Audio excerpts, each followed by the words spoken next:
The rats pressed the pedal again and again, until they collapsed from hunger and exhaustion. Humans too may prefer the excitement of the race to resting on the laurels of success. Yet what makes the race so attractive is the exhilarating sensations that go along with it. Nobody would have wanted to climb mountains, play video games, or go on blind dates if such activities were accompanied solely by unpleasant sensations of stress, despair, or boredom. Alas, the exciting sensations of the race are as transient as the blissful sensations of victory. The Don Juan enjoying the thrill of a one-night stand, the businessman enjoying biting his fingernails watching the Dow Jones rise and fall, and the gamer enjoying killing monsters on the computer screen will find no satisfaction remembering yesterday's adventures. Like the rats pressing the pedal again and again, the Don Juans, business tycoons, and gamers need a new kick every day. Worse still, here too expectations adapt to conditions, and yesterday's challenges all too quickly become today's tedium. Perhaps the key to happiness is neither the race nor the gold medal, but rather combining the right doses of excitement and tranquility, but most of us tend to jump all the way from stress to boredom and back, remaining as discontented with one as with the other. If science is right and our happiness is determined by our biochemical system, then the only way to ensure lasting contentment is by rigging this system. Forget economic growth, social reforms, and political revolutions. In order to raise global happiness levels, we need to manipulate human biochemistry. And this is exactly what we have begun doing over the last few decades. 50 years ago, psychiatric drugs carried a severe stigma. Today, that stigma has been broken. For better or worse, a growing percentage of the population is taking psychiatric medicines on a regular basis, not only to cure debilitating mental illnesses, but also to face more mundane depressions and the occasional blues. For example, increasing numbers of school children take stimulants such as Ritalin. In 2011, 3.5 million American children were taking medications for ADHD, attention deficit hyperactivity disorder. In the UK, the number rose from 92,000 in 1997 to 786,000 in 2012. The original aim had been to treat attention disorders, but today completely healthy kids take such medications to improve their performance and live up to the growing expectations of teachers and parents. Point 39. Many object to this development and argue that the problem lies with the education system rather than with the children. If pupils suffer from attention disorders, stress and low grades, perhaps we ought to blame outdated teaching methods, overcrowded classrooms, and an unnaturally fast tempo of life. Maybe we should modify the schools rather than the kids? It is interesting to see how the arguments have evolved. People have been quarreling about education methods for thousands of years. Whether in ancient China or Victorian Britain, everybody had his or her pet method, and vehemently opposed all alternatives. Yet hitherto everybody still agreed on one thing: in order to improve education, we need to change the schools. Today, for the first time in history, at least some people think it would be more efficient to change the pupils' biochemistry. Armies are heading the same way. 12% of American soldiers in Iraq and 17% of American soldiers in Afghanistan took either sleeping pills or antidepressants to help them deal with the pressure and distress of war. Fear, depression, and trauma are not caused by shells, booby traps, or car bombs. They are caused by hormones, neurotransmitters, and neural networks. Two soldiers may find themselves shoulder to shoulder in the same ambush. One will freeze in terror, lose his wits, and suffer from nightmares for years after the event. The other will charge forward courageously and win a medal. The difference is in the soldier's biochemistry, and if we find ways to control it, we will at one stroke produce both happier soldiers and more efficient armies. The biochemical pursuit of happiness is also the #1 cause of crime in the world. In 2009, half of the inmates in U.S. federal prisons got there because of drugs. 38% of Italian prisoners were convicted of drug-related offenses. 55% of inmates in the UK reported that they committed their crimes in connection with either consuming or trading drugs. A 2001 report found that 62% of Australian convicts were under the influence of drugs when committing the crime for which they were incarcerated. People drink alcohol to forget, they smoke pot to feel peaceful, they take cocaine and methamphetamines to be sharp and confident, whereas ecstasy provides ecstatic sensations and LSD sends you to meet Lucy in the sky with diamonds. What some people hope to get by studying, working, or raising a family, others try to obtain far more easily through the right dosage of molecules. This is an existential threat to the social and economic order, which is why countries wage a stubborn, bloody, and hopeless war on biochemical crime. The state hopes to regulate the biochemical pursuit of happiness, separating bad manipulations from good ones. The principle is clear: biochemical manipulations that strengthen political stability, social order, and economic growth are allowed and even encouraged, e.g., those that calm hyperactive kids in school, or drive anxious soldiers forward into battle. Manipulations that threaten stability and growth are banned. But each year new drugs are born in the research labs of universities, pharmaceutical companies, and criminal organizations, and the needs of the state and the market also keep changing. As the biochemical pursuit of happiness accelerates, so it will reshape politics, society, and economics, and it will become ever harder to bring it under control. And drugs are just the beginning. In research labs, experts are already working on more sophisticated ways of manipulating human biochemistry, such as sending direct electrical stimuli to appropriate spots in the brain, or genetically engineering the blueprints of our bodies. No matter the exact method, gaining happiness through biological manipulation won't be easy, for it requires altering the fundamental patterns of life. But then it wasn't easy to overcome famine, plague, and war either. It is far from certain that humankind should invest so much effort in the biochemical pursuit of happiness. Some would argue that happiness simply isn't important enough, and that it is misguided to regard individual satisfaction as the highest aim of human society. Others may agree that happiness is indeed the supreme good, yet would take issue with the biological definition of happiness as the experience of pleasant sensations. Some 2,300 years ago, Epicurus warned his disciples that immoderate pursuit of pleasure is likely to make them miserable rather than happy. A couple of centuries earlier, Buddha had made an even more radical claim, teaching that the pursuit of pleasant sensations is in fact the very root of suffering. Such sensations are just ephemeral and meaningless vibrations. Even when we experience them, we don't react to them with contentment, rather, we just crave for more. Hence, no matter how many blissful or exciting sensations I may experience, they will never satisfy me. If I identify happiness with fleeting pleasant sensations, and crave to experience more and more of them, I have no choice but to pursue them constantly. When I finally get them, they quickly disappear, and because the mere memory of past pleasures will not satisfy me, I have to start all over again. Even if I continue this pursuit for decades, it will never bring me any lasting achievement. On the contrary, the more I crave these pleasant sensations, the more stressed and dissatisfied I will become. To attain real happiness, humans need to slow down the pursuit of pleasant sensations, not accelerate it. This Buddhist view of happiness has a lot in common with the biochemical view. Both agree that pleasant sensations disappear as fast as they arise, and that as long as people crave pleasant sensations without actually experiencing them, they remain dissatisfied. However, this problem has two very different solutions. The biochemical solution is to develop products and treatments that will provide humans with an unending stream of pleasant sensations, so we will never be without them. The Buddha's suggestion was to reduce our craving for pleasant sensations, and not allow them to control our lives. According to Buddha, we can train our minds to observe carefully how all sensations constantly arise and pass. When the mind learns to see our sensations for what they are, ephemeral and meaningless vibrations, we lose interest in pursuing them.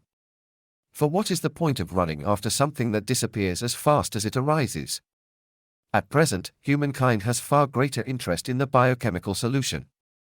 No matter what monks in their Himalayan caves or philosophers in their ivory towers say, for the capitalist juggernaut, happiness is pleasure. Period. With each passing year, our tolerance for unpleasant sensations decreases, and our craving for pleasant sensations increases. Both scientific research and economic activity are geared to that end, each year producing better painkillers, new ice cream flavors, more comfortable mattresses, and more addictive games for our smartphones, so that we will not suffer a single boring moment while waiting for the bus. All this is hardly enough, of course. Since Homo sapiens was not adapted by evolution to experience constant pleasure, if that is what humankind nevertheless wants, ice cream and smartphone games will not do. It will be necessary to change our biochemistry and re-engineer our bodies and minds. So we are working on that. You may debate whether it is good or bad, but it seems that the second great project of the 21st century to ensure global happiness will involve re-engineering Homo sapiens so that it can enjoy everlasting pleasure. The gods of planet Earth. In seeking bliss and immortality, humans are in fact trying to upgrade themselves into gods. Not just because these are divine qualities, but because in order to overcome old age and misery, humans will first have to acquire godlike control of their own biological substratum. If we ever have the power to engineer death and pain out of our system, that same power will probably be sufficient to engineer our system in almost any manner we like and manipulate our organs, emotions, and intelligence in myriad ways. You could buy for yourself the strength of Hercules, the sensuality of Aphrodite, the wisdom of Athena, or the madness of Dionysus if that is what you are into. Up till now, increasing human power relied mainly on upgrading our external tools. In the future, it may rely more on upgrading the human body and mind, or on merging directly with our tools. The upgrading of humans into gods may follow any of three paths: biological engineering, cyborg engineering, and the engineering of non-organic beings.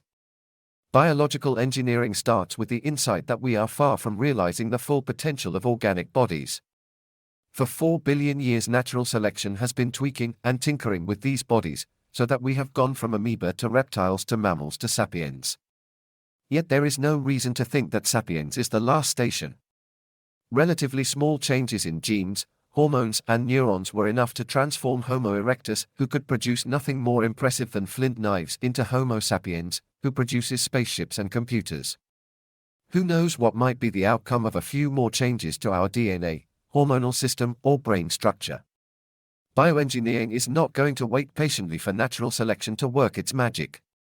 Instead, bioengineers will take the old sapiens body and intentionally rewrite its genetic code, rewire its brain circuits, alter its biochemical balance, and even grow entirely new limbs. They will thereby create new godlings, who might be as different from us sapiens as we are different from Homo erectus. Cyborg engineering will go a step further, merging the organic body with non-organic devices such as bionic hands, artificial eyes, or millions of nanorobots that will navigate our bloodstream, diagnose problems, and repair damage. Such a cyborg could enjoy abilities far beyond those of any organic body. For example, all parts of an organic body must be in direct contact with one another in order to function. If an elephant's brain is in India, its eyes and ears in China, and its feet in Australia, then this elephant is most probably dead, and even if it is in some mysterious sense alive, it cannot see, hear, or walk. A cyborg, in contrast, could exist in numerous places at the same time. A cyborg doctor could perform emergency surgeries in Tokyo, in Chicago, and in a space station on Mars, without ever leaving her Stockholm office. She will need only a fast internet connection, and a few pairs of bionic eyes and hands. On second thoughts, why pairs? Why not quartets? Indeed, even those are actually superfluous. Why should a cyborg doctor hold a surgeon's scalpel by hand, when she could connect her mind directly to the instrument? This may sound like science fiction, but it's already a reality.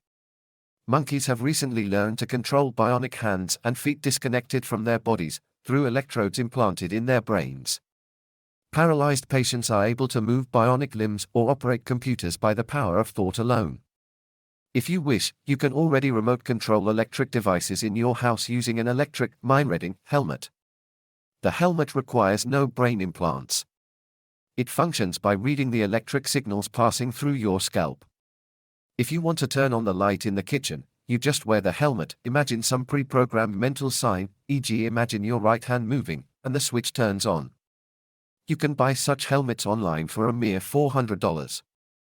In early 2015, several hundred workers in the Epicenter high-tech hub in Stockholm had microchips implanted into their hands. The chips are about the size of a grain of rice and store personalized security information that enables workers to open doors and operate photocopiers with a wave of their hand.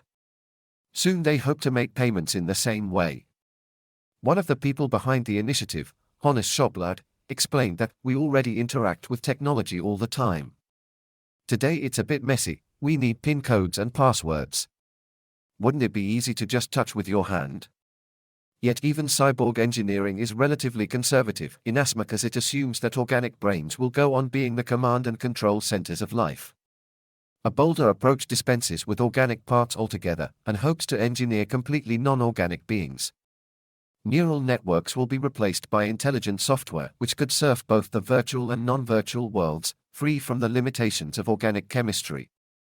After 4 billion years of wandering inside the kingdom of organic compounds, life will break out into the vastness of the inorganic realm, and will take shapes that we cannot envision even in our wildest dreams. After all, our wildest dreams are still the product of organic chemistry. We don't know where these paths might lead us, nor what our godlike descendants will look like. Foretelling the future was never easy, and revolutionary biotechnologies make it even harder.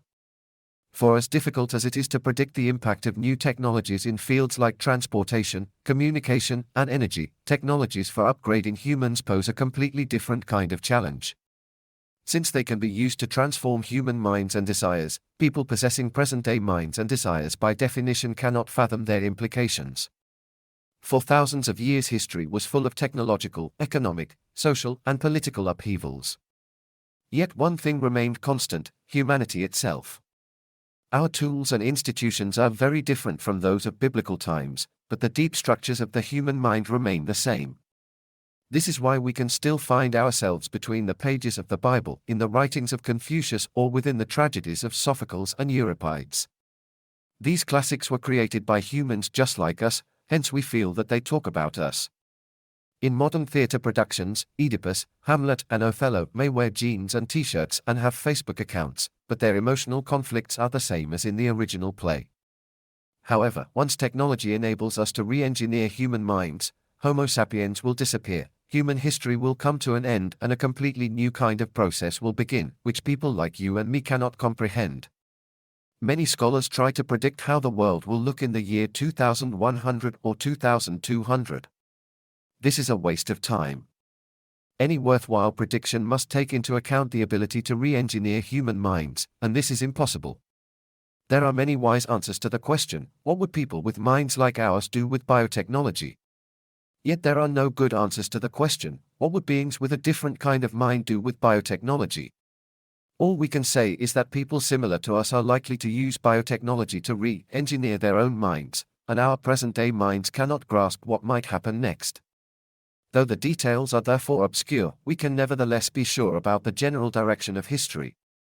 In the 21st century, the third big project of humankind will be to acquire for us divine powers of creation and destruction, and upgrade Homo sapiens into Homo Deus. This third project obviously subsumes the first two projects, and is fueled by them. We want the ability to re-engineer our bodies and minds in order, above all, to escape old age, death, and misery, but once we have it, who knows what else we might do with such ability. So we may well think of the new human agenda as consisting really of only one project, with many branches attaining divinity.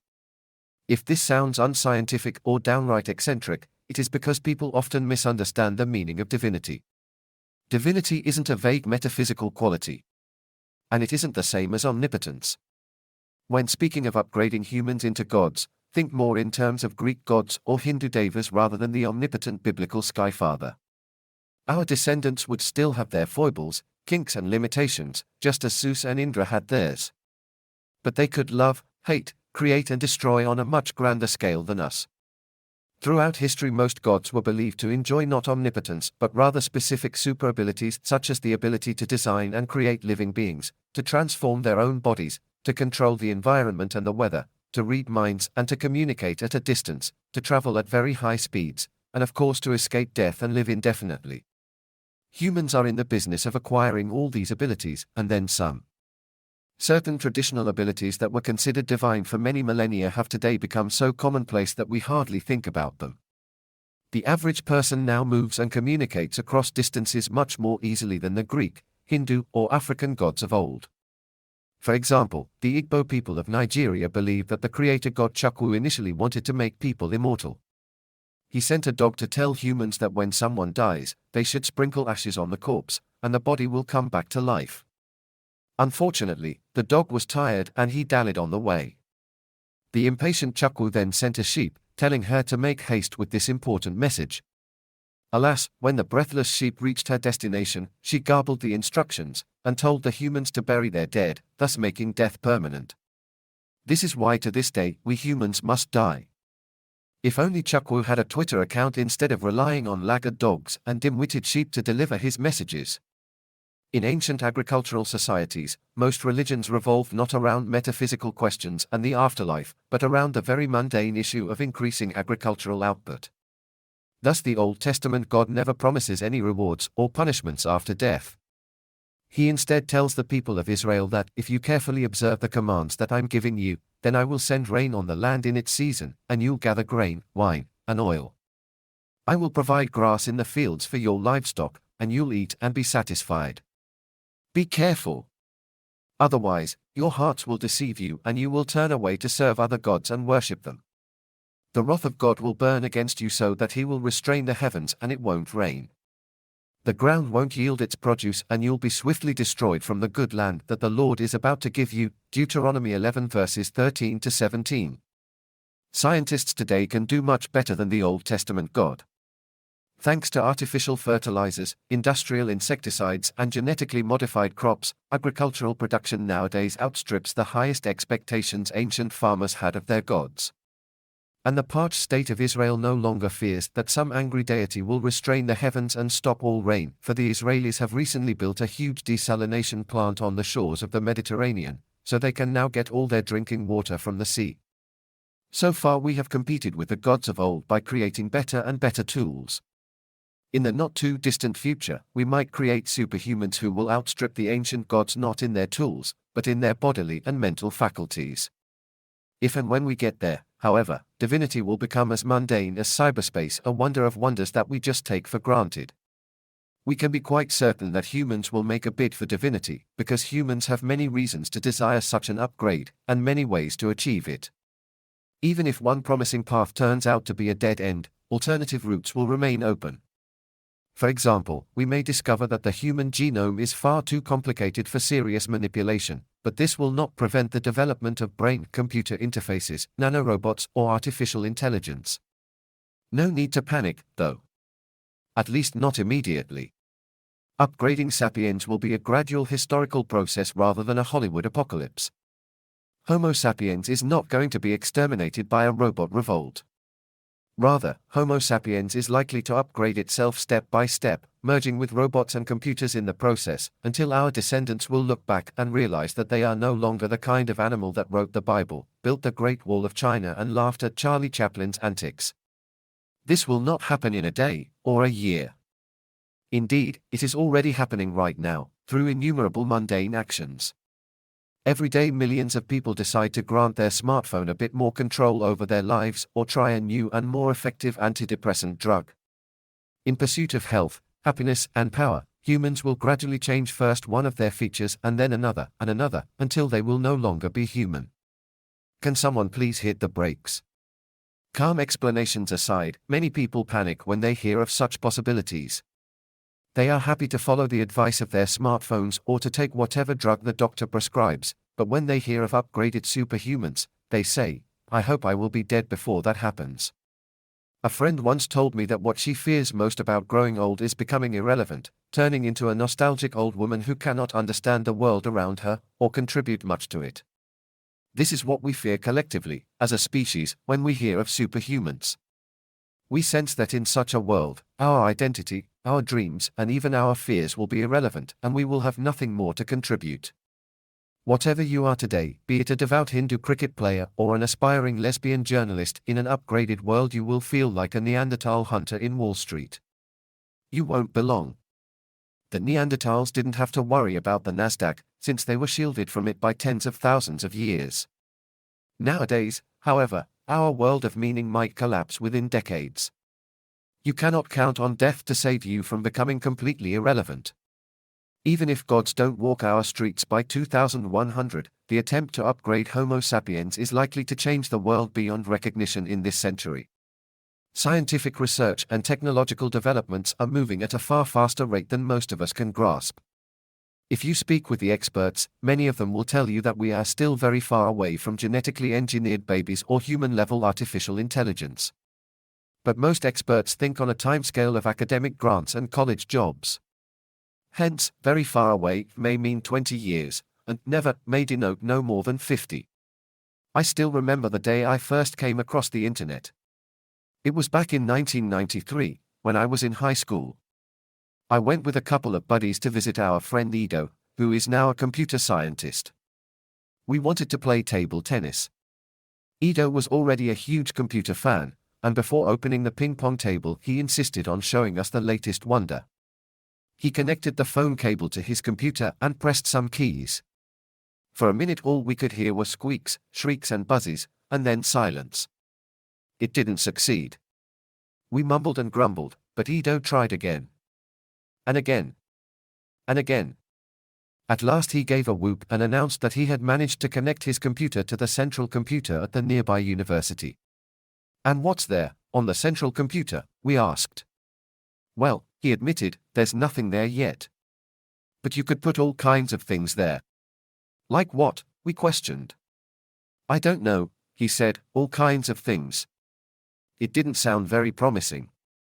We went to play ping-pong, and for the following weeks enjoyed a new pastime, making fun of Ido's ridiculous idea. That was less than 25 years ago, at the time of writing. Who knows what will come to pass 25 years from now? That's why more and more individuals, organizations, corporations and governments are taking very seriously the quest for immortality, happiness and godlike powers. Insurance companies, pension funds, health systems and finance ministries are already aghast at the jump in life expectancy.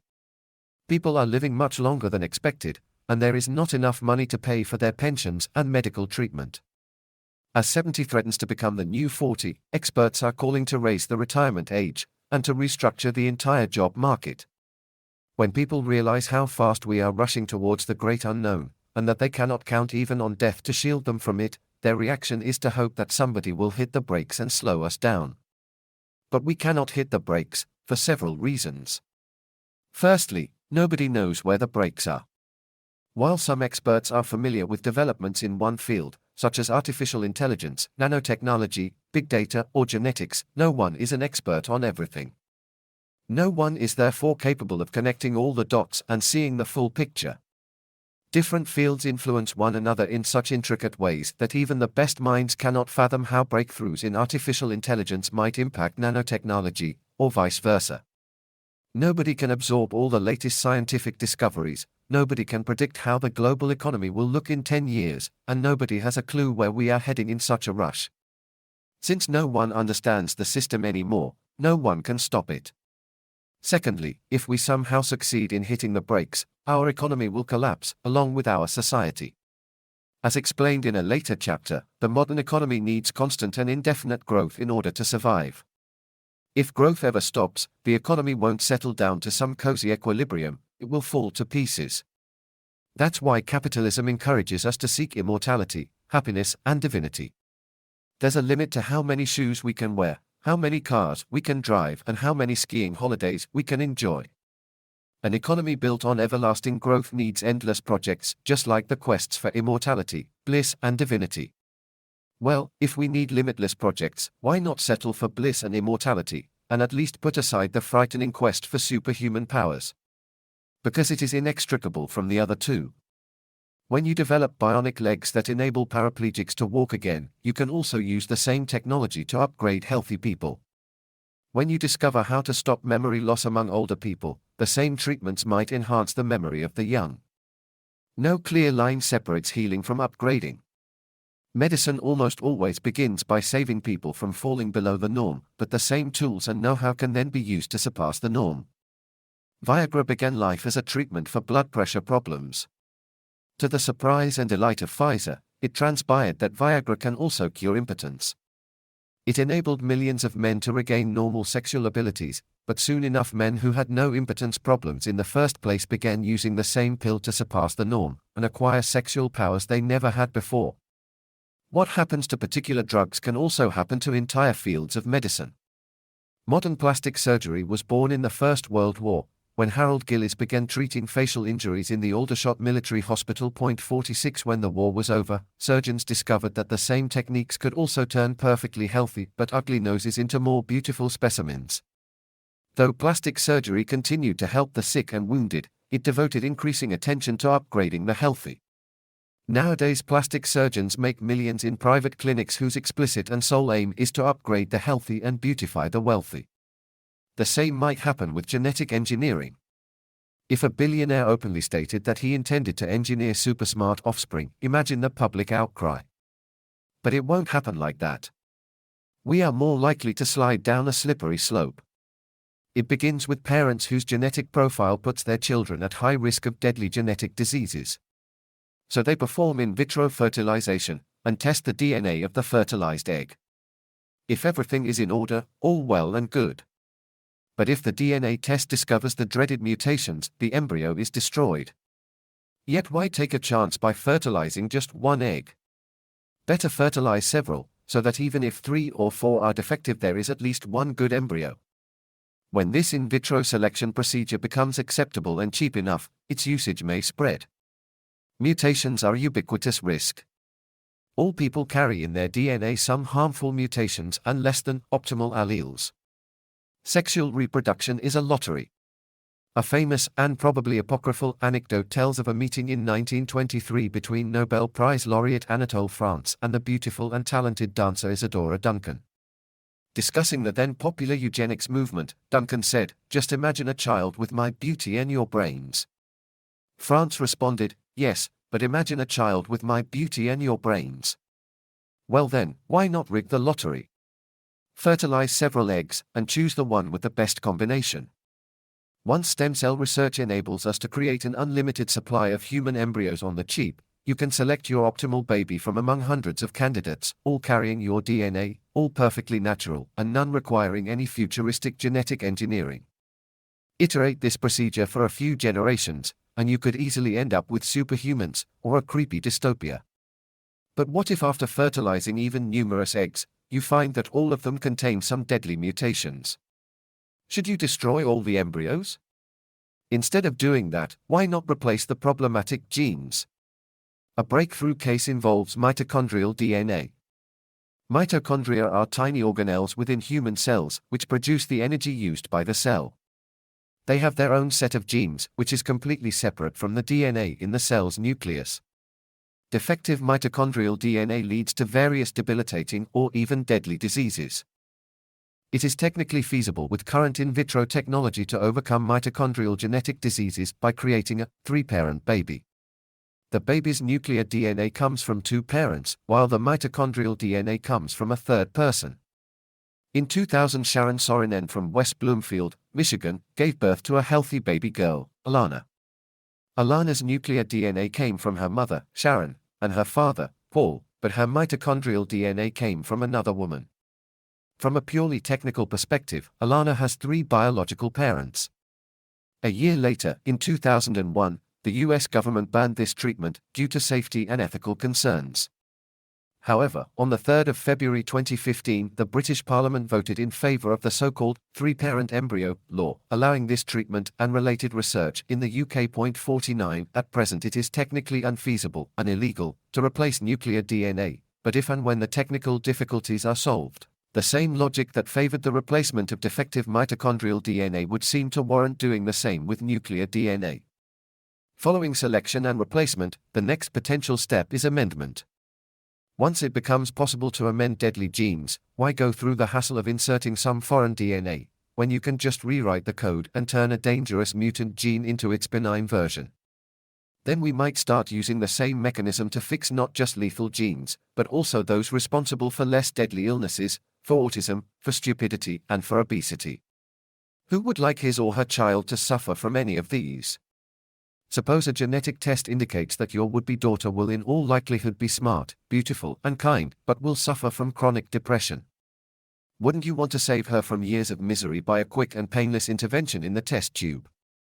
And while you are at it, why not give the child a little push? Life is hard and challenging even for healthy people. So it would surely come in handy if the little girl had a stronger than normal immune system, an above-average memory, or a particularly sunny disposition. And even if you don't want that for your child, what if the neighbors are doing it for theirs? Would you have your child lag behind? And if the government forbids all citizens from engineering their babies, what if the North Koreans are doing it and producing amazing geniuses, artists, and athletes that far outperform ours? And like that, in baby steps, we are on our way to a genetic child catalogue. Healing is the initial justification for every upgrade. Find some professors experimenting in genetic engineering or brain-computer interfaces, and ask them why they are engaged in such research. In all likelihood, they would reply that they are doing it to cure disease.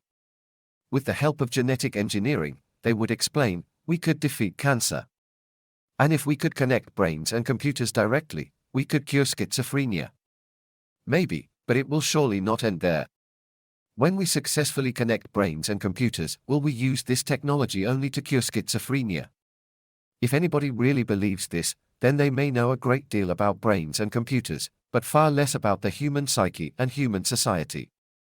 Once you achieve a momentous breakthrough, you cannot restrict its use to healing and completely forbid using it for upgrading. Of course, humans can and do limit their use of new technologies. Thus the eugenics movement fell from favor after the Second World War, and though trade in human organs is now both possible and potentially very lucrative, it has so far remained a peripheral activity. Designer babies may one day become as technologically feasible as murdering people to harvest their organs, yet remain as peripheral. Just as we have escaped the clutches of Chekhov's law in warfare, we can also escape them in other fields of action. Some guns appear on stage without ever being fired.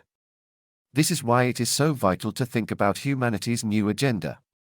Precisely because we have some choice regarding the use of new technologies, we had better understand what is happening and make up our minds about it before it makes up our minds for us. The paradox of knowledge. The prediction that in the 21st century humankind is likely to aim for immortality, bliss, and divinity may anger, alienate, or frighten any number of people, so a few clarifications are in order. Firstly, this is not what most individuals will actually do in the 21st century. It is what humankind as a collective will do. Most people will probably play only a minor role, if any, in these projects. Even if famine, plague, and war become less prevalent, billions of humans in developing countries and seedy neighborhoods will continue to deal with poverty, illness, and violence even as the elites are already reaching for eternal youth and godlike powers. This seems patently unjust. One could argue that as long as there is a single child dying from malnutrition or a single adult killed in drug lord warfare, humankind should focus all its efforts on combating these woes. Only once the last sword is beaten into a plowshare should we turn our minds to the next big thing. But history doesn't work like that. Those living in palaces have always had different agendas to those living in shacks, and that is unlikely to change in the 21st century. Secondly, this is a historical prediction, not a political manifesto. Even if we disregard the fate of slum dwellers, it is far from clear that we should be aiming at immortality, bliss, and divinity. Adopting these particular projects might be a big mistake. But history is full of big mistakes. Given our past record and our current values, we are likely to reach out for bliss, divinity, and immortality even if it kills us. Thirdly, reaching out is not the same as obtaining. History is often shaped by exaggerated hopes. 20th century Russian history was largely shaped by the communist attempt to overcome inequality, but it didn't succeed.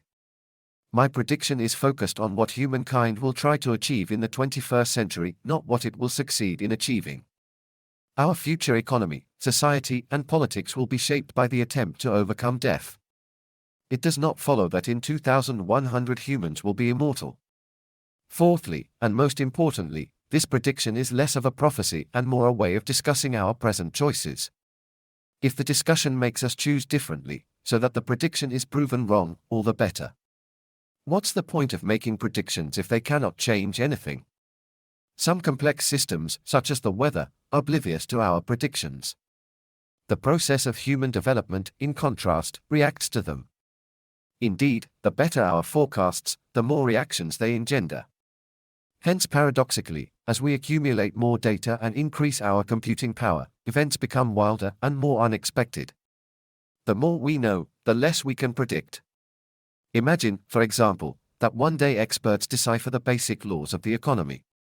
Once this happens, banks, governments, investors, and customers will begin to use this new knowledge to act in novel ways and gain an edge over their competitors. For what is the use of new knowledge if it doesn't lead to novel behaviors? Alas, once people change the way they behave, the economic theories become obsolete. We may know how the economy functioned in the past, but we no longer understand how it functions in the present, not to mention the future. This is not a hypothetical example. In the middle of the 19th century, Karl Marx reached brilliant economic insights. Based on these insights, he predicted an increasingly violent conflict between the proletariat and the capitalists, ending with the inevitable victory of the former and the collapse of the capitalist system. Marx was certain that the revolution would start in countries that spearheaded the Industrial Revolution, such as Britain, France, and the USA, and spread to the rest of the world. Marx forgot that capitalists know how to read. At first, only a handful of disciples took Marx seriously and read his writings. But as these socialist firebrands gained adherents and power, the capitalists became alarmed.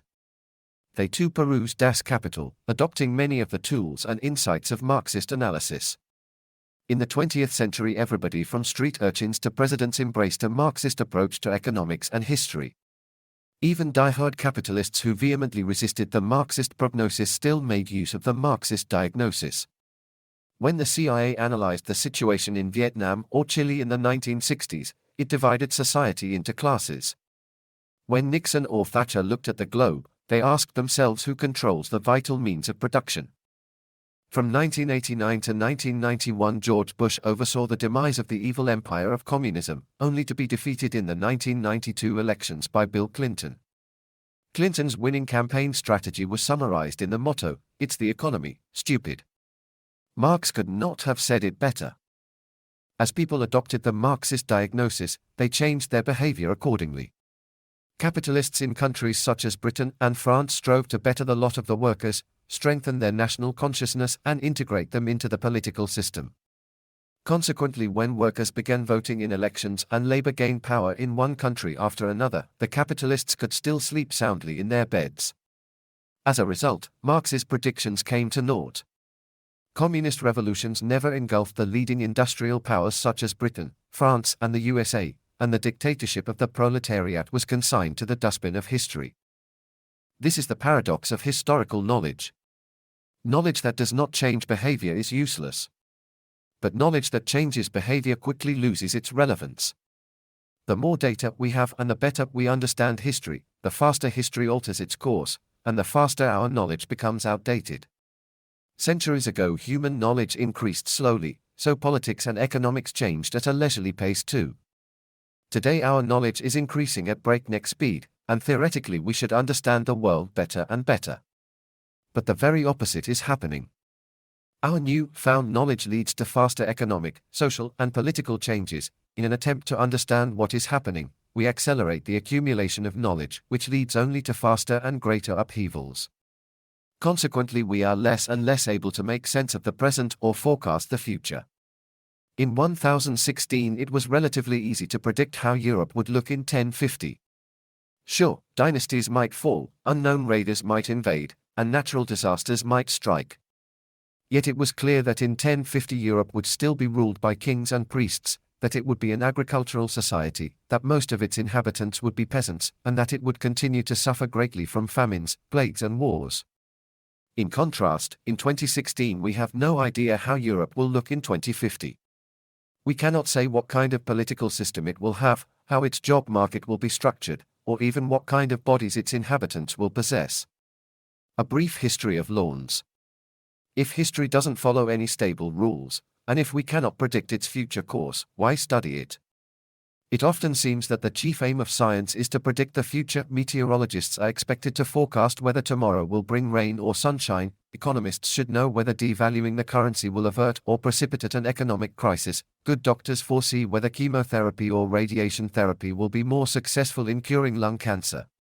Similarly, historians are asked to examine the actions of our ancestors so that we can repeat their wise decisions and avoid their mistakes. But it almost never works like that because the present is just too different from the past. It is a waste of time to study Hannibal's tactics in the Second Punic War so as to copy them in the Third World War. What worked well in cavalry battles will not necessarily be of much benefit in cyber warfare. Science is not just about predicting the future, though. Scholars in all fields often seek to broaden our horizons, thereby opening before us new and unknown futures. This is especially true of history. Though historians occasionally try their hand at prophecy, without notable success, the study of history aims above all to make us aware of possibilities we don't normally consider. Historians study the past not in order to repeat it, but in order to be liberated from it. Each and every one of us has been born into a given historical reality, ruled by particular norms and values, and managed by a unique economic and political system. We take this reality for granted, thinking it is natural, inevitable, and immutable. We forget that our world was created by an accidental chain of events, and that history shaped not only our technology, politics, and society, but also our thoughts, fears, and dreams. The cold hand of the past emerges from the grave of our ancestors, grips us by the neck and directs our gaze towards a single future. We have felt that grip from the moment we were born, so we assume that it is a natural and inescapable part of who we are. Therefore we seldom try to shake ourselves free, and envision alternative futures. Studying history aims to loosen the grip of the past. It enables us to turn our head this way and that, and begin to notice possibilities that our ancestors could not imagine, or didn't want us to imagine. By observing the accidental chain of events that led us here, we realize how our very thoughts and dreams took shape, and we can begin to think and dream differently. Studying history will not tell us what to choose, but at least it gives us more options. Movements seeking to change the world often begin by rewriting history, thereby enabling people to reimagine the future. Whether you want workers to go on a general strike, women to take possession of their bodies, or oppressed minorities to demand political rights, the first step is to retell their history. The new history will explain that our present situation is neither natural nor eternal. Things were different once. Only a string of chance events created the unjust world we know today. If we act wisely, we can change that world, and create a much better one. This is why Marxists recount the history of capitalism, why feminists study the formation of patriarchal societies, and why African Americans commemorate the horrors of the slave trade. They aim not to perpetuate the past, but rather to be liberated from it.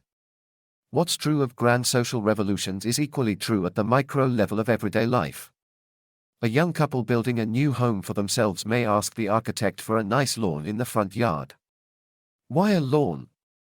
Because lawns are beautiful, the couple might explain. But why do they think so? It has a history behind it. Stone Age hunter-gatherers did not cultivate grass at the entrance to their caves. No green meadow welcomed the visitors to the Athenian Acropolis, the Roman capital, the Jewish temple in Jerusalem, or the Forbidden City in Beijing. The idea of nurturing a lawn at the entrance to private residences and public buildings was born in the castles of French and English aristocrats in the late Middle Ages. In the early modern age this habit struck deep roots, and became the trademark of nobility. Well-kept lawns demanded land and a lot of work, particularly in the days before lawn mowers and automatic water sprinklers. In exchange, they produced nothing of value. You can't even graze animals on them, because they would eat and trample the grass. Poor peasants could not afford wasting precious land or time on lawns. The neat turf at the entrance to chateaux was accordingly a status symbol nobody could fake. It boldly proclaimed to every passerby, "I am so rich and powerful, and I have so many acres and serfs, that I can afford this green extravaganza." The bigger and neater the lawn, the more powerful the dynasty. If you came to visit a duke and saw that his lawn was in bad shape, you knew he was in trouble. The precious lawn was often the setting for important celebrations and social events, and at all other times was strictly off-limits. To this day, in countless palaces, government buildings, and public venues a stern sign commands people to keep off the grass. In my former Oxford College the entire quad was formed of a large, attractive lawn, on which we were allowed to walk or sit on only one day a year. On any other day, woe to the poor student whose foot desecrated the holy turf. Royal palaces and ducal chateaux turned the lawn into a symbol of authority. When in the late modern period kings were toppled and dukes were guillotined, the new presidents and prime ministers kept the lawns. Parliaments, supreme courts, presidential residences, and other public buildings increasingly proclaimed their power in row upon row of neat green blades. Simultaneously, lawns conquered the world of sports. For thousands of years humans played on almost every conceivable kind of ground, from ice to desert.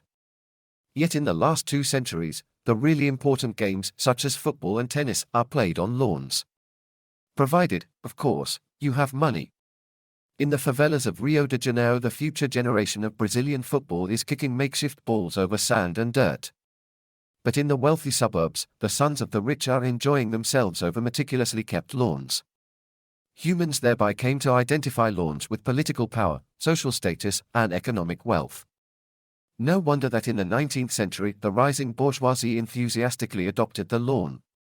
At first only bankers, lawyers, and industrialists could afford such luxuries at their private residences. Yet when the Industrial Revolution broadened the middle class and gave rise to the lawnmower and then the automatic sprinkler, millions of families could suddenly afford a home turf. In American suburbia, a spick-and-span lawn switched from being a rich person's luxury into a middle-class necessity. This was when a new rite was added to the suburban liturgy. After Sunday morning service at church, many people devotedly mowed their lawns. Walking along the streets, you could quickly ascertain the wealth and position of every family by the size and quality of their turf. There is no surer sign that something is wrong at the Joneses than a neglected lawn in the front yard. Grass is nowadays the most widespread crop in the USA after maize and wheat, and the lawn industry, plants, manure, mowers, sprinklers, gardeners, accounts for billions of dollars every year. Note, a picture of the lawns of Château de Chambord, in the Loire Valley. King François I built it in the early 16th century. This is where it all began. Note, a picture of a welcoming ceremony in honor of Queen Elizabeth II on the White House lawn.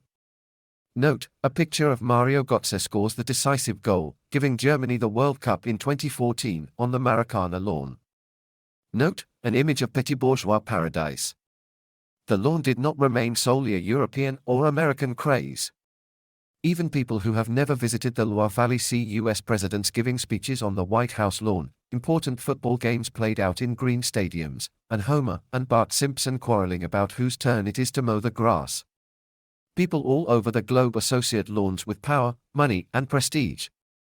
The lawn has therefore spread far and wide, and is now set to conquer even the heart of the Muslim world. Qatar's newly built Museum of Islamic Art is flanked by magnificent lawns that hark back to Louis XIV's Versailles much more than to Harun al-Rashid's Baghdad. They were designed and constructed by an American company, and their more than 100,000 square meters of grass in the midst of the Arabian desert require a stupendous amount of fresh water each day to stay green. Meanwhile, in the suburbs of Doha and Dubai, middle-class families pride themselves on their lawns. If it were not for the white robes and black hijabs, you could easily think you were in the Midwest rather than the Middle East. Having read this short history of the lawn, when you now come to plan your dream house, you might think twice about having a lawn in the front yard. You are of course still free to do it. But you are also free to shake off the cultural cargo bequeathed to you by European dukes, capitalist moguls, and the Simpsons, and imagine for yourself a Japanese rock garden, or some altogether new creation. This is the best reason to learn history, not in order to predict the future, but to free yourself of the past and imagine alternative destinies. Of course, this is not total freedom, we cannot avoid being shaped by the past. But some freedom is better than none.